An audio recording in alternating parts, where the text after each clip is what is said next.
Later, because you're hosting NFL Live with Teddy Bruschi. We heard rumor on the street. Yes, tune in and see the train wreck that is Teddy and I hosting NFL Live together. I'm sure it's very tough for you guys to sit there and talk football.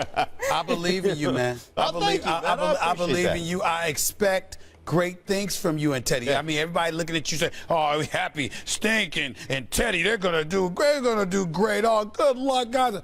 I expect greatness. I know how knowledgeable y'all are. I know you know your football. I love your style, your presentation. I expect greatness. The man hasn't slept in 4 consecutive days. I'll be watching. Now, you know what? The worst thing that happens is I could embarrass myself. I've done that my whole life. Yeah. So, I mean, they ain't gonna hurt me. They ain't gonna hurt me. Awesome. All right, Mark, let's get into it. How does the loss of Anderson impact the Broncos in the AFC? Interestingly enough, I mean, I don't know how long C.J. Anderson is going to be out. I mean, there's no telling right now. Some people are saying a couple of weeks. Some people are saying this is a season-ending injury. So we don't know at this point because of the meniscus repair.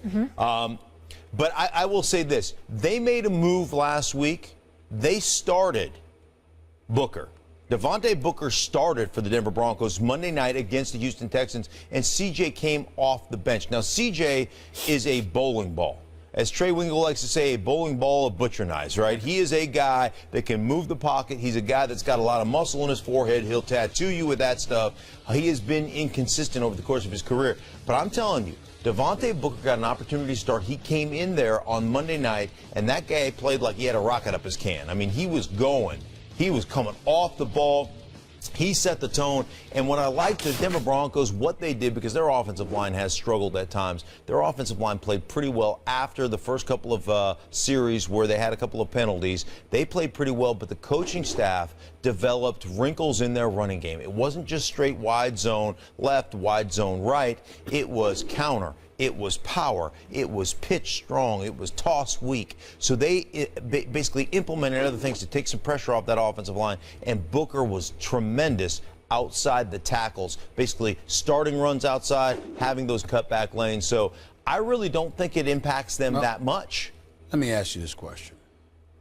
Broncos are 5-2. Yes. They lost 2 in a row to Atlanta and San Diego. Prior to that, let me throw their victories out at you. Okay. Carolina, ain't the same. Indianapolis Colts, don't get us started. Cincinnati Bengals, nothing to brag about right now. Tampa Bay Buccaneers, that's when they were 4-0. And now they beat Houston. Right. Is it possible that as we look at the Broncos, they may not be what some people think they are because we haven't really seen them extremely tested as of yet? You say what to that? I would say that defensively, even against Atlanta, even against San Diego, they limited. Now, they gave up some big plays, but they limited points. And they adjusted during the course of those games to actually play pretty good on the defensive side of the ball. There is no question that defensively they are talented. Here's the beauty. Sometimes, and I always say this, when I've won, I've never really learned anything about myself because I'm too busy patting myself on the back and telling me how great I am. It's when you lose, human nature, when you're winning, you don't look at the little things. As Herm says, you don't sweep the corners. Coach Herm Edwards all the time. You got to sweep the corners, right? And when you're winning a lot, sometimes you don't sweep the corners. And losses like that, for me, really made you look at yourself critically. Made you go into a critical mode from looking at what you're doing as a defense, where your weaknesses are, what the blueprint is, and how to adjust to that. And we saw some of those adjustments on Monday night against Houston, albeit not the same type of offensive weaponry of Atlanta or even of San Diego. And what I'm talking about is that inside, being able to match up running backs or tight ends in the middle of the field. San Diego does it well. Atlanta can do that well. So in other words, I am making Stephen A. Smith a better debater because he has to look at himself after all these losses every day. The corners? Yeah. Right. He does some self-examination. Mark, they played the 2 best offenses in the NFL in consecutive weeks. And as you said, they didn't give up a whole lot of points. Right. But C.J. Anderson, to my eyes, and obviously they're not, the expert eyes that yours are, particularly with that team, by the way. To me, he seems to be a big part of what they do offensively. And when you have a marginal offense with a essentially rookie quarterback, and you're really reliant on your defense, I find usually you lose a running back's not the end of the world, but in their case, couldn't that be a tipping point in the suddenly very competitive AFC West? With the Raiders on the come up and the Chargers looking better than expected? So if we're talking out for the season, I think in the short term they'll be fine. I think Booker, there was a reason he started, because he's ready, because he gives them a little bit of wiggle, he gives them a little bit of a better outside attack, if you will. With that said, CJ off the bench was phenomenal last week. Monday night he was great. And when you talk to guys inside the Broncos organization, they'll tell you he's one of the smarter players they have, especially in pass protection. So that's going to be cause for concern long term. If he can't come back, what you really miss from CJ is at the end of the season, he always seems to get better. He always seems to get stronger, and he always seems to be the guy that becomes that battering ram toward the end of the season. So that's where I would be concerned. But in the short term, I'm not that concerned. Real quick question. With CJ being gone, A, what's that going to do to Trevor Siemian and what he's going to have to do? And B, what should we look at in terms of the AFC West as to whether or not Oakland and Kansas City can usurp Denver? Right. I think there's a couple of different things. Now, for Trevor Siemian, it puts more on his shoulders. He's still essentially a rookie quarterback, but it puts more on his shoulders there's a lot of opportunities basically in a check with me package. If this, check to this. If that, check to this. That's how they run it in Denver. So it puts more of that onus on him to be able to recognize a bad play into a bad defense and be able to switch those. You saw him do it Monday night. I would expect him to have to actually take more of that weight upon his shoulders. So that's where Trevor Siemian comes on. That's really that's the biggest issue, I think. Puts more of the weight on Trevor Siemian, but it puts weight on everybody. When you lose players, it's always one of those things as an organization, you say we all have to step up. Are they still the best team in the AFC West? I think that they are defensively. I mean, you look at Oakland, they've got defensively, they're the worst in the league right now. In Kansas City, I still am concerned long-term offense if they can consistently win the big games with their offense. But it's a tight division. There's no question about that. Mark, thanks for being with us. We'll check you out on NFL Live. Have a wonderful weekend. It is a pleasure. You guys do the same. We'll see you next week. All right, let's talk a little Brady, shall we? Yes. All right. Go ahead. There's a huge NFL rematch this weekend as Tom Brady and the Patriots head into Buffalo looking for revenge for their Week 4 loss, where the Bills won 16-0 at Gillette Stadium. The difference this weekend will be Brady. He missed the first matchup due to his 4-game Deflategate suspension. Stephen A., do you give the Bills a chance against the Patriots? No, I do not. Not at all.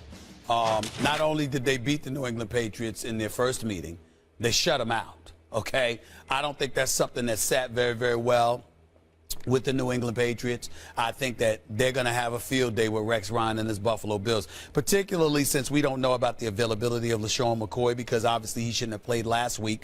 He was hobbled, and people felt that he might have taken a step back due to how he should not have been on the field and tried to play hurt last week. They dominated the New England Patriots in the first go-round. Tyrod Taylor didn't do that great of a job. I mean, 27-39 definitely was efficient. 246 yards, one touchdown, no interceptions. But Jacoby Brissett, 17-27, 205 yards. He was sacked 3 times. Wasn't that effective? Your leading runner, LeGarrette Blount, only rushed for 54 yards. They could not do anything offensively, even though Martellus Bennett did have a big game for them, 109 receiving yards in that game. I'm just of the mindset that with Tom Brady back, with Rob Gronkowski in full tow, he played that game. He had 1 reception for 11 yards against Buffalo. You really think that's going to happen to Gronkowski twice in the same against the same team in the same season? That's not going to happen. So I expect Gronk to get off. I expect Martellus Bennett to get off. I expect Tom Brady to get off. And by virtue of that, this defense that played pretty well against Buffalo, okay? I think they're going to have a field day. I expect a relatively lopsided victory. I think it's going to be tough for the first half, but I think New England will pull away in the second half and win by about 15. Do you remember before the first meeting between New England and Buffalo, we sat here, and Molly, you asked the very same question. Does Buffalo have a chance? I asked it better this time. And do you remember your answer? I said no chance. Well, what did I say? I was wrong. Recall? A chance? Yeah. Oh, yeah. I gave him a good chance. No, I was wrong. Yeah. I was wrong. I give the Bills a good chance again. FPI, by the way, ESPN's very own, has it as 51-49, essentially as a toss-up. Now, true, they have Brady back, and that's not a small thing compared to a third-string rookie quarterback. Oh, no. But it better not be a small thing, because Rex Ryan's defense won 16-0. So you get 3 points. When odds makers do the odds, they do the spread, you get 3 points for being at home. Okay. That's a 6-point swing because now they're playing at Buffalo. Okay. So that's like winning 22-0. If you were set, if you give them 3 and 3, that would mean that Tom Brady now has to be 3 touchdowns and a field goal better as an offense. You add Tom Brady, has to be 3 touchdowns and a field goal better for the Patriots offense. Let me put you on pause with a question there. Yeah. You don't think Tom Brady could be 3 touchdowns better than Jacoby Brissett? Oh, no. But that's to win. That gives the Patriots a chance. We're asking here, do the Bills have a chance? Should the Patriots be favored? Yeah. I'll tell you why the Patriots should be favored. Because Bill Belichick doesn't lose to divisional rivals twice in the same season. Doesn't happen. Okay. You don't shut Bill Belichick out for making my if you case. play in the division. Thank you for making my case. He will make adjustments. Okay. Sure. I'm touched. Thank you. That's the reason to think that the Patriots, not just that Brady's coming back, because he has a long way to go to beat the Bills if you look at the Patriots offense the first I'm sorry. That's all you got that I didn't mention the coach? You want me to mention the coach too? Well, that's the main reason. I'm just saying, do you want me to go and find out what he orders at Starbucks and make sure he has the right stuff for the morning too? You know why the Bills mention? won the game the first time? It was the defense. It was a team that was rallying around at the time an embattled coach because Stephen A. Smith was on TV practically calling for. In fact, I think you were calling for Rex. I said I told him he was on the line. Hot seat. But I said, by the way, let me be and I told you at the time that a player's coach, where it pays dividends, if the players like him and they feel like he's on the hot seat, they'll play for him. That worked for Gus Bradley last night, huh? No, well, by the way, that's how you know. That's how you know Gus Bradley's actually done there. Exactly. They didn't play for him. Exactly. They did not play for him. They played for Rex Ryan. But I'm saying to you is this. Rex Ryan is still on the hot seat. Let me be clear. I haven't let him off because I don't give a damn if the Buffalo Bills win 11 games this year. I don't care if they go 11-5. If they don't make the playoffs, it will mark the 6th consecutive year that Rex Ryan has been a head coach and his team has missed the postseason. That is egregious for you to still remain a head coach. I have no doubt that he deserves to be a defensive coordinator. And by the way, even that's a question mark right now because I don't know if you've noticed, not only did you fire your offensive coordinator, Greg Roman, and bring in someone else, and they've been 4-1 ever since. You also took away play calling duties on defense. You've left that up to Dennis Thurman. So let me get this straight. You got an offensive coordinator handling this business. You finally step back and let your defensive coordinator do the job instead of you trying to do it for him, even though you brought in your brother to help out. And I'm just saying, okay, if that doesn't get you to the playoffs, you've tried it every other way. Then you need to go. If you think the Bills don't have a chance because here comes Tom Brady. That's what I believe. And now the defense That's what I believe. They're not going to shut him out again. That's what I believe. They don't have to shut him out. But as I mentioned, you got a lot of points to make up with Tom Brady in the offense, number one. Number two, the Bills on the season